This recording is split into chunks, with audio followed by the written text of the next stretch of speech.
Starting a Bible school without books or buildings, visiting parishes where there are no roads, sending messages where there's no post, running seminars where participants don't have Bibles. These are just a few of the challenges Malcolm and Elizabeth Richards have faced in the 2 years since they came to work for the Diocese of Kindu in the heart of the Democratic Republic of the Congo. CMS currently has 3 missionaries working in the Diocese of Kindu. The diocese was inaugurated in 1997 and Bishop Masimango Katanda was consecrated at the same time. CMS has a long association with the diocese, but for the 7 years of war, little contact was possible. During that time, many Christians, including pastors, fled their villages. Churches and schools were destroyed or fell into disrepair, and the diocesan officers lost most of their equipment. There were many deaths, and the population was left starving and traumatised by what they had seen and experienced. The diocese has grown in 10 years. There are churches in all parts of the province. However, one of the biggest obstacles to growth is that while the harvest is plentiful, the workers are few. This was the theme of the recent 10th anniversary celebrations. Pastors, evangelists and lay people were challenged to take this work more seriously and to preach the full gospel. As missionaries of the diocese, the Richards, along with the newly arrived Sue Jagger, are continually challenged as to how best prepare and train people for the work of church planting and church growth. Malcolm has been appointed as the Director of the Diocesan Department of Theological Education.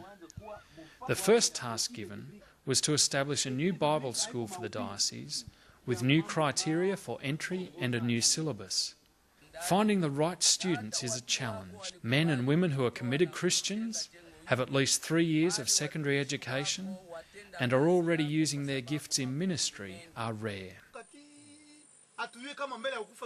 Many sects have appeared since the war, and Christians have not been taught to discern the dangers of false teaching. People also have a syncretistic approach to Christianity and mix it with their traditional beliefs. People want to be clergy for the wrong reasons, or people want a chance to study something, anything. It's taking time to make an interview process part of established practice, but already it is making a difference. There are almost no suitable teaching materials or books. Students and pastors speak Congolese Swahili with a little French. Most theology books are in English.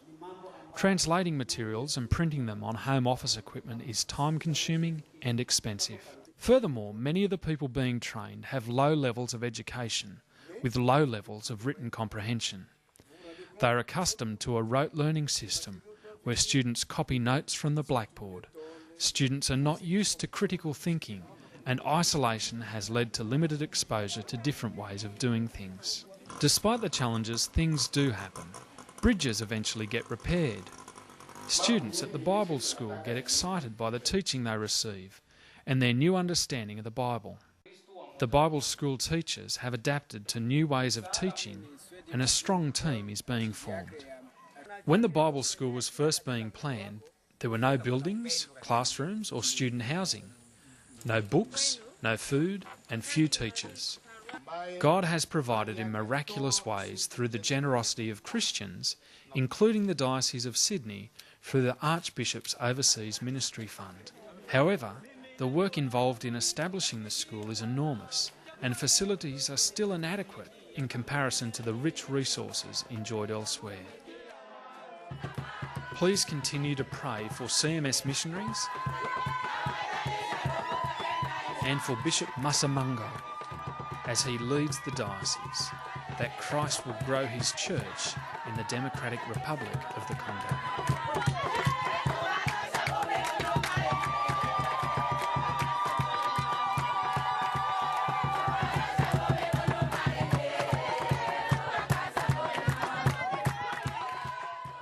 Nearly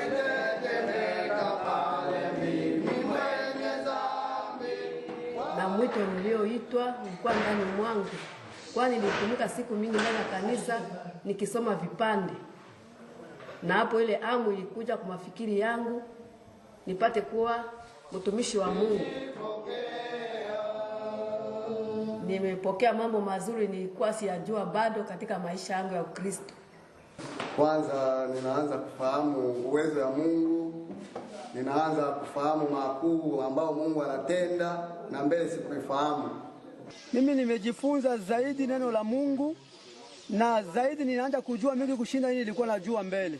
Hapa katika masomo yetu nimependa zaidi kusoma Biblia na kujua mapasho ya Mungu ndani ya maisha yangu. Ninafikiri kwamba kweli nimekwisha kuanza kukua kwa sababu nimekwisha kuona mambo makubwa ambayo sikuwa naona wakati nilipokuwa bado kusoma. Kisha kutoka hapa ninatumaini kuhubiri habari njema kwa watu wengine. Kweli kwanza kazi nitafanya, nitamshuhudia kanisa huyu Yesu na kuhubiri habari njema popote. Na unafikiri utafanya ile kwa maisha yako yote? Ndio, kwa msaada wa Mungu nitafanya. Nikamaliza ekole bibliki hapa ninatumaini tu ya kama nitalisha kondoo ya Mungu neno lake. Kwa maisha yako yote? Ndio, kwa maisha yangu yote. Na kuleta mafundisho kidogo kwa watu wa Mungu ambao wanapatikana kule nitakapoenda. Kwa watu wa Australia ninashukuru Mungu tu kwa jinsi walitutumia walimu kutufundisha na namna tunaendelea kuwatumia nasi salamu kuu.